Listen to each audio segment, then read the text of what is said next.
बंधुओं, आज हम भगवान शिव के सुरेश्वर अवतार के विषय में जानेंगे, जिन्होंने धौम्य के बड़े भाई उपमन्यु का हित साधन किया था। उपमन्यु व्याघ्रपाद मुनि के पुत्र थे। उन्होंने पूर्व जन्म में ही सिद्धि प्राप्त कर ली थी और वर्तमान जन्म में मुनि कुमार के रूप में प्रकट हुए थे। वे शेषव अवस्था से ही अपनी माता के साथ मामा के घर में रहते थे और देववश दरिद्र थे। एक दिन उन्हें बहुत कम दूध पीने को मिला, इसलिए अपनी माता से वे बारंबार दूध मांगने लगे। तब उनकी तपस्विनी माता ने अपने पुत्र की आंखों से आंसू पोंछकर कहा, बेटा, हम लोग सदा वन में रहते हैं, हमें यहाँ दूध कहाँ से मिल सकता है। परंतु फिर भी उपमन्यु रोष करने लगे। तब उनकी माता ने कहा, वत्स, पूर्व जन्म में भगवान शिव के लिए जो कुछ किया गया है, वर्तमान जन्म में वही मिलता है। माता की यह बात सुनकर उपमन्यु ने भगवान शिव की आराधना करने का निश्चित किया। वे तपस्या के लिए हिमालय पर्वत पर गए और वहां वायु पीकर रहने लगे। उन्होंने एक मंदिर बनाया और उसके भीतर मिट्टी के शिवलिंग की स्थापना करके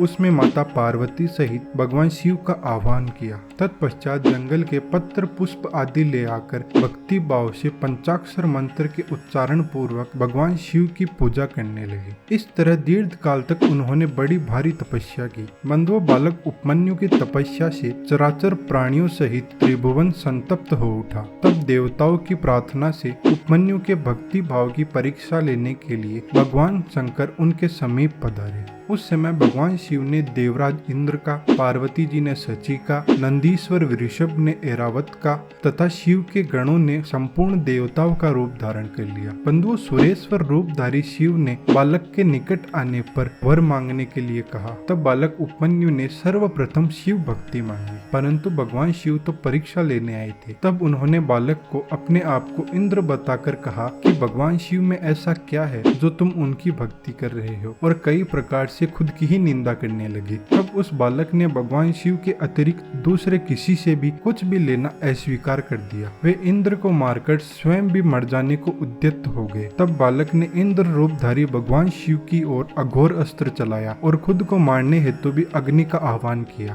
तब उस अघोर अस्त्र को नंदी ने पकड़ लिया और उस अग्नि को भगवान शिव ने शांत कर दिया और फिर वे सब के सब अपने यथार्थ स्वरूप में प्रकट हो गए। शिव ने उपमन्यु को अपना पुत्र माना और कहा, वत्स, मैं तुम्हारे लिए दूध, दही और मधु के सहस्त्रों समुद्र देता हूँ। मैं तुम्हें अमृतत्व तथा अपने गणों का अधिपत्य प्रदान करता हूँ। ऐसा कहकर शंभु ने उपमन्यु को बहुत से दिव्य वर दिए। इसके पश्चात माता पार्वती ने भी उन्हें अक्षय कुमार पद प्रदान किया। शिव ने संतुष्ट होकर कहा कि मैं तुम्हारे इस आश्रम पर नित्य निवास करूंगा। इतना कहकर भगवान शिव अंतर्ध्यान हो गए।